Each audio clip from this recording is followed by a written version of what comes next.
Olá, eu sou Celso Feira de Carvalho e esse é o canal Vou Te Contar. Continuando o resgate que eu venho fazendo da memória da música popular brasileira, então de gente maravilhosa, hoje eu quero contar um pouco para vocês de Johnny Alf. Johnny Alf que nasceu Alfredo, mas ganhou esse nome artístico que foi sugerido por uma cantora americana amiga dele. Johnny Alf era de uma família extremamente humilde e a mãe dele trabalhava numa casa de família. Depois que o pai dele faleceu, ele era pequeno, o pai dele era cabo e ele foi criado sozinho pela mãe. E aos 9 anos, de repente, a senhora que era a dona da casa começou a prestar atenção nele e falar: esse garoto é especial, ela gostava muito dele e sentiu pela sensibilidade dela que ele tinha um dote artístico ali, ele tinha um talento especial. E aí ela pôs ele numa aula de piano e ele começou a estudar primeiro piano clássico mesmo e depois, com o tempo, que ele estudou também música popular brasileira.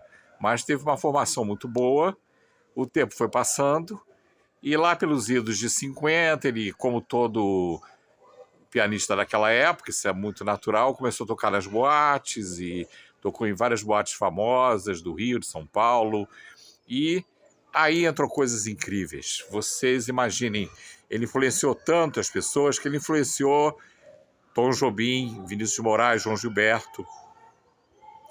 Então, ele é chamado às vezes de o pai e às vezes o avô da bossa nova, porque ali na música dele acontecia uma coisa totalmente revolucionária, aquela música super bem sincopada, aquele piano muito bem tocado e com um sotaque ali diferente do que se ouvia até então. Bom, para vocês terem uma ideia, o Tom Jobim ia assisti-lo nas boates e botou o apelido dele de Jenny Alf, que era uma mistura de genial com Alf, né? É coisas de Jobim.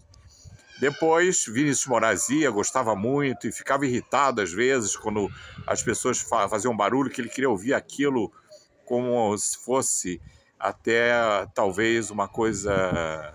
Bom, era uma coisa especial, né? Então ele queria ouvir sem aquela barulhada que às vezes as pessoas não tinham o respeito que deveriam ter numa boate, né?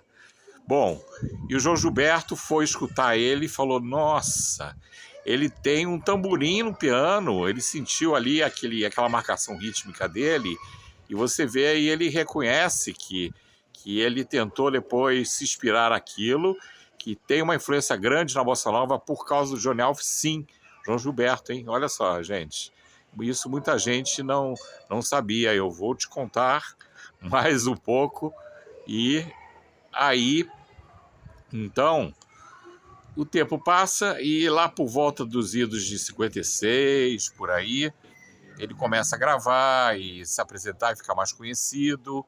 E isso foi uma coisa que começou a carreira dele começou a ser impulsionada através de composições dele gravadas por alguns cantores, claro, e tem músicas que talvez vocês não saibam que são músicas dele, como, por exemplo, O Que é Amar,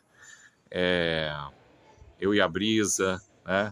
Ah, se a juventude que essa brisa canta ficasse aqui comigo mais um pouco, eu poderia entender a paz de ser feliz para ser um sonho.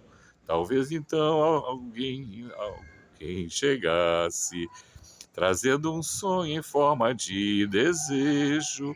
Quer dizer, são várias composições lindas, né? E isso realmente põe ele na vitrine com esses sucessos que aconteceram. E foi um cara que eu acho que injustamente esquecido num período. Ele merecia muito mais, com certeza, por tudo isso que ele contribuiu para a música popular brasileira, né? Mas Eu gostaria que vocês procurassem saber um pouco mais sobre ele também. Ele nasceu em 1929, morreu em 2010, e aí mais esquecido ainda, e isso é muito triste.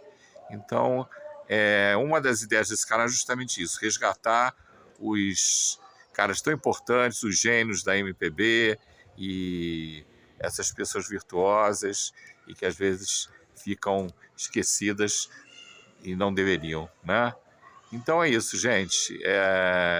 Por favor, inscrevam-se, compartilhem, curtam e esse canal que é o canal no YouTube Vou Te Contar. Obrigado, até já.